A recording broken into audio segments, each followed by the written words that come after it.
committed to on the planet is having women unapologetically and uncompromisingly ask for what they want out of life and honor their true voice. I really believe the brightness of a woman is her most vital access point to really cultivating who she is on the planet. That women are expected to be good at loving, at taking care of others, at being in relationships. And I think of that as the lover side of the woman. That's very much endorsed, and usually as women we're pretty good at that. But there's a whole other side to being that I would call the warrior side. This is about fierceness, about boundaries, about laying down how you want it to be and taking a stand for that. Deep femininity and fierceness and incredible intelligence.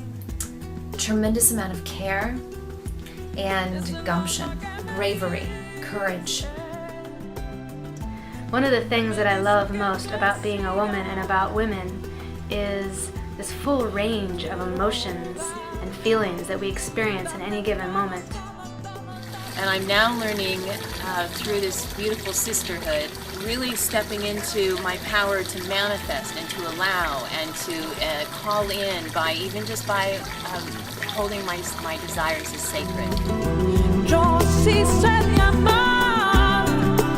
A good friend and a strong woman once told me that, in the beginning of relationship, we bring all of our best parts out, all those good and sweet parts, and that's the parts that we start to fall in love with someone else.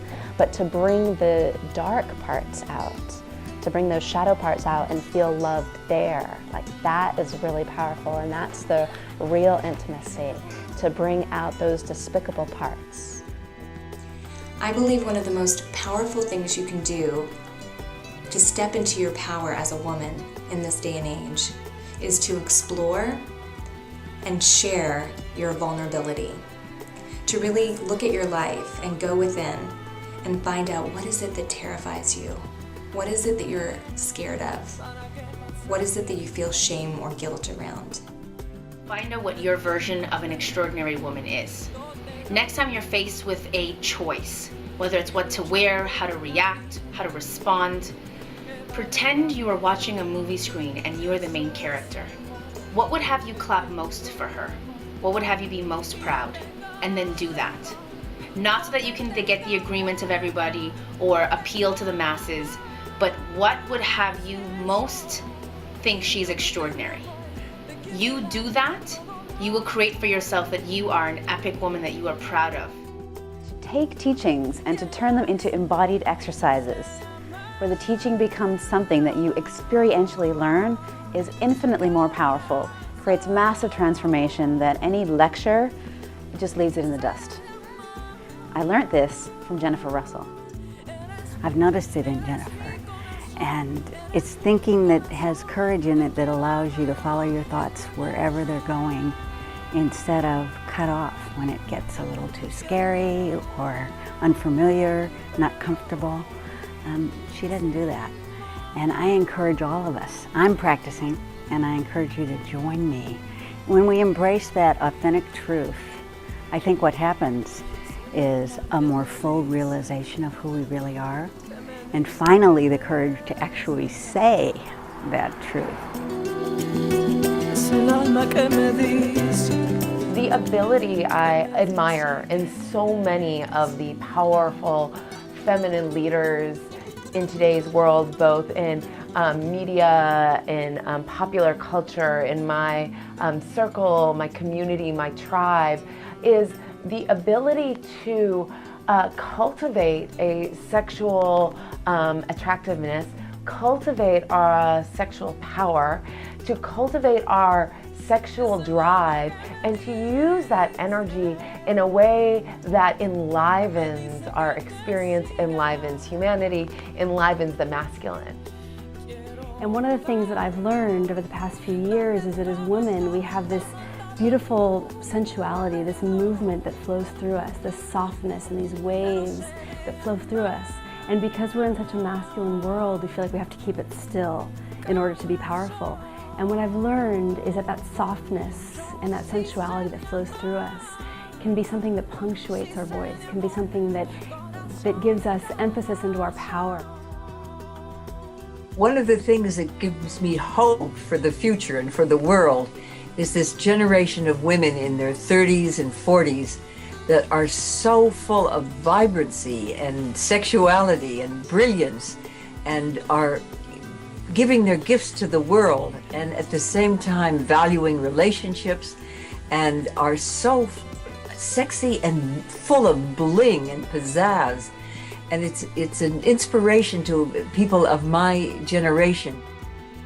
There used to be a time when a woman had to choose, am I going to be smart or am I going to be sexy? And in today's world, we don't have to make that choice. In fact, we find that the more smart you are, the sexier you become. She has this knack of being able to be smart and sexy and make that okay. And she models that, and it's really important for us sexy smart girls to be able to know that that's okay in the world. A quality that I see with powerful women around me is the ability to look at someone and see their jewels, see the treasures within, beyond the circumstances. I never anticipated that accepting more of my feminine could allow me to be more powerful in business. There's an aspect to the feminine that I've always admired, which is being alluring. This is how you maintain your sense of beauty, inspiration, exploration, autonomy. So I am deeply inspired by this generation of women, of which Jennifer Russell is a leader. Jennifer has been one of the greatest teachers for me in just being really okay and almost in love with this aspect of being a woman. She's a moving navigator of this space in everything she touches. Jennifer seduces the best out of everyone she meets. When I think of a Wonder Woman and I think of a wonderful woman, I think of Jennifer Russell. I see the world in a whole new way, and a conversation with her is somewhere between a karate chop and a caress. It will kick your ass and at the same time expand your capacity for love. And that is why she is my teacher. And she has this quality where she can walk in a room and be not noticed, or she can walk in a room and all eyes will turn, or she can walk in a room and every woman feels so welcomed by her presence. But in working with Jennifer, I learned about the mindset of contribution, of always looking to give more. And then, surprisingly, you have more for yourself. It's funny how it works. It's looking for ways to go further for people, and in doing that, you go beyond your boundaries. So you are giving more, and all of a sudden, you realize you have more to give. We want to create community here, such that you are each giving each other a full 360 view of each other's lives and helping create that crucible for growth so that what becomes possible for you is exponentially bigger. You guys, all of us collectively, are here to provide the value to each other.